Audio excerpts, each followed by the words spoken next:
Namo tassa bhagavato arahato samma sambuddhassa. I send greetings and best wishes to everyone, and I hope that everybody in these very difficult and critical times is keeping well, peaceful, and content. I want to offer for a few minutes some reflections on how to respond to the coronavirus crisis. And the first thing that has to be stated is that we should be very, very diligent and scrupulous in observing the advice given to us by the medical professionals. They have our best interest in mind. And even though some of the advice they give might be difficult to follow, but in order to prevent the spread of the virus, we have to adhere very diligently, very conscientiously to their words of advice. The virus can spread very rapidly and very widely if we are careless. But if we are careful and diligent, then we can gradually flatten the curve of the virus. That means instead of the virus increasing sharply like this, the virus will increase gradually and slowly, and then the expansion rate of the virus will flatten off and hopefully will drop until the virus vanishes. The virus spreads not in a linear progression, but it spreads virally, that is exponentially. From one person, it could spread to 3, from 3 to 9, from 9 to 27, and so on. And so we have to follow the advice of the medical professionals in order to curb, to stop the spread of the virus. And some of the main points that the medical professionals teach us, the first is what is called social distancing, which means that we have to keep a physical distance from other people. The natural tendency of the human mind is for people to mix together, to come close together, to shake hands when we meet, to hug, to speak together intimately, to gather together in groups. But if we act in that way, then we're going to become agents for picking up the virus ourselves and spreading it to others. And so to avoid that, we have to observe social distancing, to keep a distance from others, not to join in group activities, not to go out to the public domain, but to remain, to the best of our ability, to remain at home, to remain in our room. The second principle, which is taught by the medical professionals, is to frequently wash one's hands and to wash them with soap. The reason we have to use soap is because soap breaks up and destroys the virus. Just washing with water is not sufficient. So use soap and rub the hands together to create a lather and rub them for about 20 seconds before rinsing off the hands.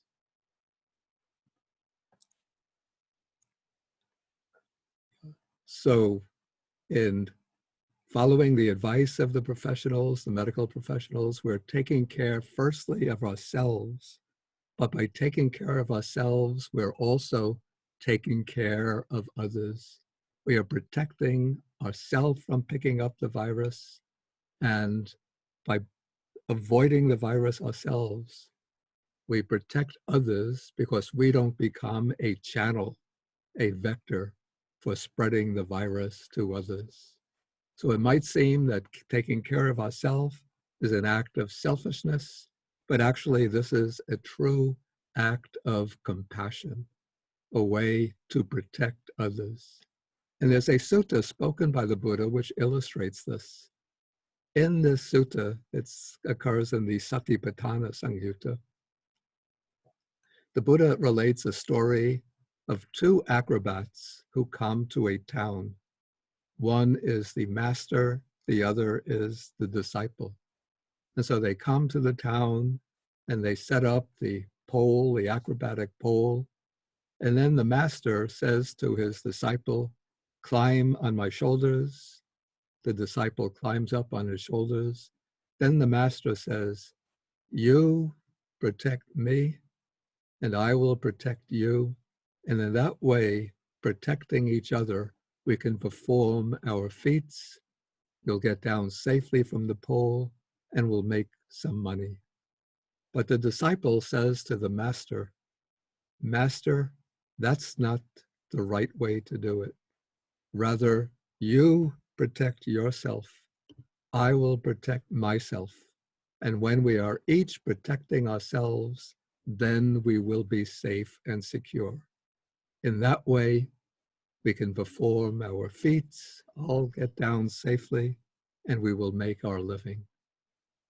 And then the Buddha said, the advice given by the disciple, that is the correct way to perform the acrobatic feat.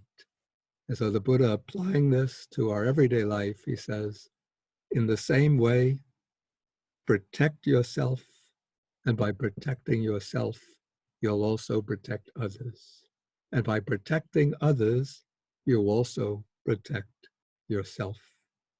And so by taking care of ourselves properly, we'll protect our family, members of our community, members of our city or town, and people throughout the country.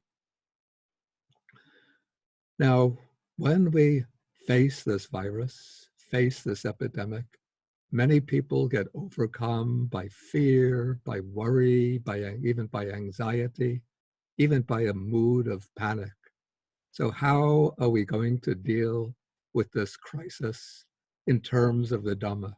How are we going to apply the Dharma to help us overcome our fear, our worry, our concern, and live in peace and equanimity? I want to mention 3 different approaches. Each approach will be more appropriate for people of a different temperament. One approach is based on faith and devotion, another approach on mindfulness and concentration or samadhi, and the third approach is based on wisdom and insight. Of course, all 3 factors should be interwoven, faith, mindfulness, and wisdom, but different people will place emphasis on different approaches. So for those who incline to faith and devotion, a way to keep the mind strong, calm, and joyful is to call to mind the excellent qualities, the virtues of the objects of our faith. That is the 3 jewels, the triple gem. So we call to mind the Buddha as the all-enlightened one, the perfectly enlightened one, of boundless wisdom and great compassion. We call to mind the Dharma as the path of practice, the way that leads to liberation and enlightenment. And we call to mind the Sangha. This can be the community of the liberated arahats, or the community of the pure, compassionate bodhisattvas. We bring them to mind and think of their purity, their wisdom, their compassion, their practice, and their vows. And so when we let the minds dwell on the 3 jewels, and you could choose any of the jewels that you prefer, Buddha, Dharma, or Sangha, this will give rise to a feeling, an inner feeling of trust, of confidence, of quiet joy, and of inner strength, which will help us keep calm and peaceful in this time of crisis. The second approach emphasizes mindfulness, leading to greater inner calm and concentration. So at this approach, we sit down in a meditation seat and we set up mindfulness. First, the mindfulness of the whole body, feeling the body as a whole. You can scan the body and feel the sensations of the body. You can feel the touch of your buttocks against the seat, the legs on the ground or the feet on the ground. And then you can turn your attention to the breath and be mindful when breathing in, be mindful of the in-breath. When breathing out, be mindful of the out-breath. And when thoughts arise, thoughts of worry, thoughts of fear, thoughts of planning, thoughts of anger, thoughts of resentment, whatever thoughts arise, you can just briefly note that thought. Let the thought come, let it go, drop the thought, and bring the mind back to the main object, coming back to the feeling of the body, and then moving from the body back to the breath. And if any of these feelings of fear, worry, anxiety become very strong, then you can drop the breath and just focus on the thought itself, turning the thought into an object. Or you can focus on the sensations in the body as that thought is running through the mind, feeling the tightness, the clenching, the tension in the body. And then using your mind, you can relax the tension of the body. And when you feel ready, then you can bring the mind back to the breath. And in this way, whatever happens outwardly, you remain centered inwardly, calm, peaceful, with equanimity. The third approach is to use wisdom or wise reflection, yoniso manasikara, as a way to deal with the crisis brought on by the virus. And so with wise reflection, we consider that the virus is something of a teacher, teaching us the real nature of life. Usually in our day-to-day life, we always continue our activities on the tacit assumption that everything will go on normally without any disruption. We think we're always safe and secure. But what the Buddha teaches is that underneath the peaceful surface of our everyday life, there are always dangers hiding in the background. And so now with the virus, these dangers have come out from hiding into the open.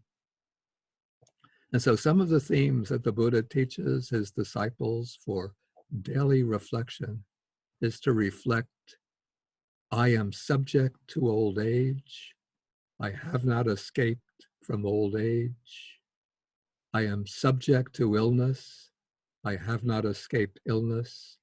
I am subject to death. I have not escaped death. So we've picked up this physical body at our birth. We've come into this world, and having a body living in this world, we are subject to aging, subject to illness, subject to death.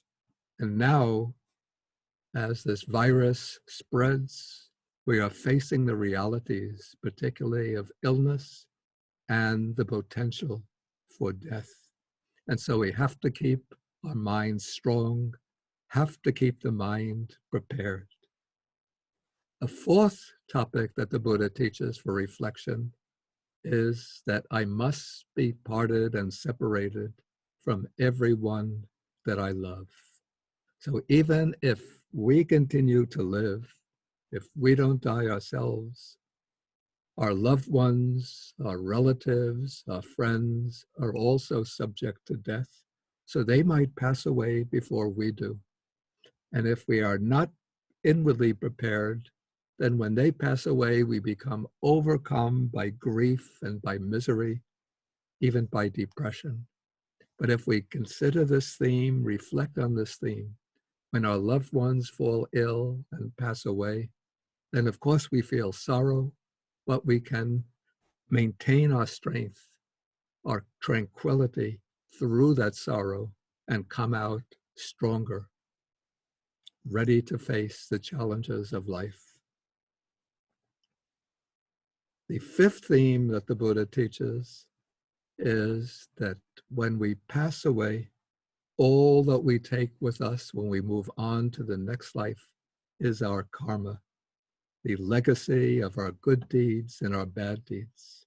And so if we bring this theme to mind, we see that we should right now begin to perform good, wholesome deeds, especially by giving in charity to organizations that are helping to address the crisis of the virus, to medical organizations, healthcare organizations, food distribution centers, and so forth that are helping people affected by the virus.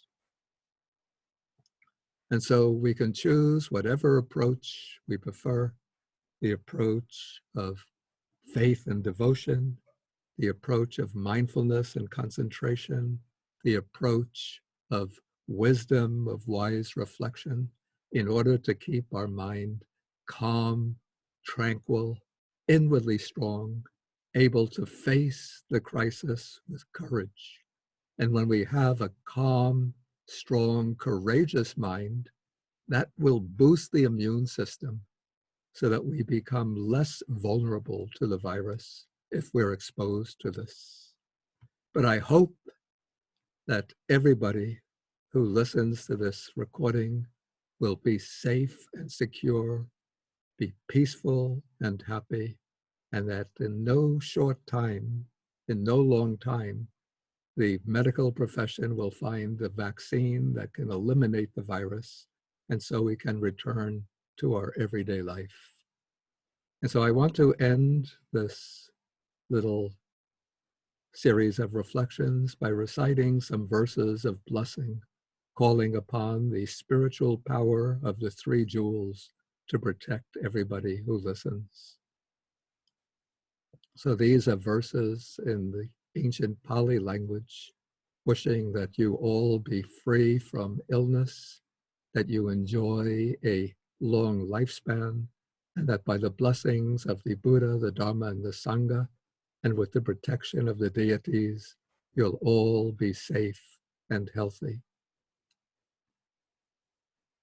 Sabityo vivajantu, sabarogo vinasatu, mate bhavatu antarayo, sukhi di gayuko bhava, bhavatu sabamangalang, rakantu sabadevata, sababudhanu bhavena, sada soti bhavantu te.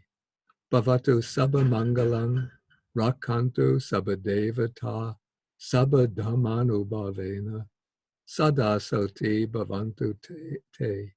Bhavatu sabamangalam, rakantu sabadevata, sabasanganu bhavena, sada soti bhavantu te. Thank you for listening, and may you all be well. May you all be safe. May you all be healthy.